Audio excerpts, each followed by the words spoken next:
உங்க telephone battery மிக வேகமா தீந்து போற மாதிரி எப்போதாவது உணர்ந்திருக்கீங்களா? நம்ம மனசும் சில சமயங்கள்ல அத போல தான் இருக்குங்க. வணக்கம், நான் ஸ்ரேயா, ஒரு மனநல ஆலோசகர். நம்ம எல்லாருக்கும் சில நேரங்கள்ல வருத்தம், மன அழுத்தம் அல்லது சோர்வா இருக்கிறதெல்லாம் இயல்பானது தான். ஆனா, இந்த ஃபீலிங்ஸ் மிக நீண்ட காலத்துக்கு நீடிக்கும்போது, அது உங்க தூக்கத்த, உங்க வேலைய, உங்க படிப்ப அல்லது உங்க உறவுகள பாதிக்கத் தொடங்கும்போது தான் மனசு உங்க கவனத்த மெதுவா தட்டி எழுப்பும். இத நான் ஒரு எளிமையான முறையில எக்ஸ்பிளைன் பண்ற பாருங்க.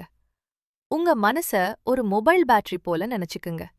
மன அழுத்தம், நீண்ட நேரம் வேலை செய்யறது, கஷ்டமான சூழ்நிலைங்க இவையெல்லாம் மெல்ல மெல்ல அந்த பேட்டரிய சோர்வடைய செஞ்சிடும்.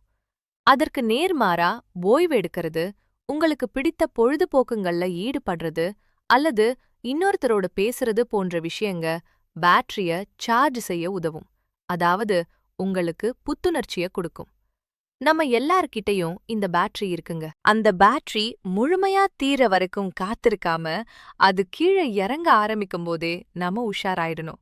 சில சமயங்கள்ல சின்னதா ஆரம்பமாகிற பிரச்சனைய கவனிக்காம விட்டுட்டா அது மெல்ல மெல்ல பெரிதா மாறிடும். வழக்கமான நடைப்பயிற்சி, சீரான தூக்கம், நம்பிக்கையான ஒருவரோடு மனம் திறந்து பேசுறது இதெல்லாம் உங்களுக்கு உதவியா இருக்கும். இத நாம மனநல பராமரிப்பு அப்படின்னு சொல்லலாம். இது எல்லாம் பண்ணதுக்கு பிறகும் உங்களுக்கு சரி ஆகலனா அத அலட்சியப்படுத்தாம உடனடியாக உதவி எடுத்துக்கங்க.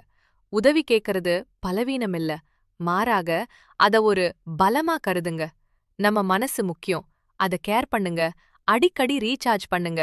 எப்படி ஃபோன் பேட்டரிய அப்பப்ப சார்ஜ் செஞ்சு முழுமையா வச்சுக்கிறோமோ, அதே போல நம்ம மனசையும் சார்ஜ் போகாம பாத்துக்கங்க. அடுத்த வீடியோல உங்க மன ஆற்றல ஆரோக்கியமா வைக்க உதவும் எளிய அன்றாட பழக்கவழக்கங்கள நம்ம பார்க்கலாம்.